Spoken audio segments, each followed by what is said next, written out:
Andhra Pradesh CM Jaganmohan Reddy గారిపై జరిగిన దాడి విషయంలో ఏపీ పోలీసులు ఒక పెద్ద అప్డేట్ను పట్టుకొచ్చడం చూస్తున్నాము. ముఖ్యమంత్రి జగన్పై దాడి విషయంలో ఒక కీలక పరిణామం చోటు చేసుకుంది. ప్రస్తుతం ఆంధ్రప్రదేశ్ పోలీసుల చేతిలో ఒక 6 అనుమానితుల్లో ఒక వ్యక్తి, ఈ మైనర్ బాలకుడు సత్య అలియాస్ సతీష్, ఈ వ్యక్తి దాడి చేసినట్లుగా స్వయంగా పోలీసుల ముందు అంగీకరించినట్టుగా తెలుస్తుంది. పోలీసు అదుపులో ఉన్న ఈ 6 అనుమానితుల్లో ఈ మైనర్ పిల్లగాడు దాడి చేసినట్లుగా అంగీకరించాడు. వీరంతా కూడా మైనర్లు కావడంతో పోలీసులు ప్రతి ఒక్క కోణంలో అంటే తప్పించుకునే ఛాన్సెస్ ఎక్కువగా ఉంటుంది మైనర్లలో చట్టంలో, కాబట్టి పోలీసులు దీనిపై చాలా క్షుణ్ణంగా అన్ని కోణాలు దర్యాప్తు చేస్తున్నారు.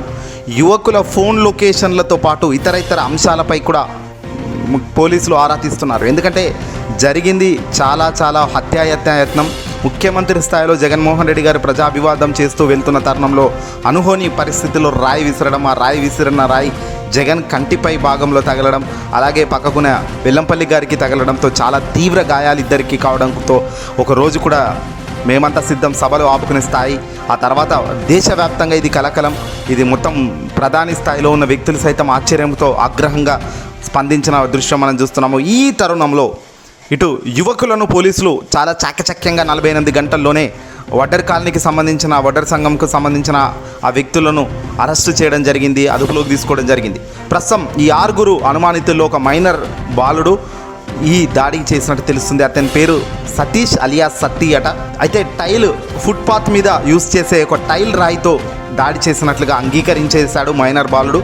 దీనిపై మైనర్లు కావడంతో చట్టాల్లో ఉన్న లొసుగులు పట్టుకోనో ఇంకోటి పట్టుకోనో వీళ్ళంతా తప్పించుకునే ఛాన్స్ ఉంటాయి. కాబట్టి ప్రతి కోణంలో పోలీసులు క్షుణ్ణంగా దర్యాప్తు చేస్తున్నారు. వీళ్ళు వెనకాల ఎవడున్నాడు, అసలు వీళ్ళకి ఎవరైనా ప్రోత్సహించి డబ్బు ప్రలోభాలు పెట్టి ఈ పని చేయించారా, లేదంటే మద్యం మత్తులో ఏదైనా ఇలాంటి పనులు చేశారా అనే దానిపై పోలీసులు ఫుల్ ఫోకస్ పెడుతూ రంగం సిద్ధం చేస్తూ వీళ్ళందరిపై గట్టి యాక్షన్ చేయబోతున్నట్టు తెలుస్తుంది. దీనిపై పోలీస్ విభాగం కూడా అధికారిక ప్రెస్ మీట్ పెట్టి కూడా క్లియర్గా జరిగిన దాడి గురించి ఇన్వెస్టిగేషన్లో రిమాండ్ రిపోర్ట్లో ఏం చెప్తున్నారు, రిమాండ్కు తీసుకుంటున్నారు, వీళ్ళని ఏంది అనే దానికి ఫుల్ ఫ్లెడ్జ్డ్గా డేటా అయితే మనకి ఇంకా రావాల్సిన అవసరం ఉంది.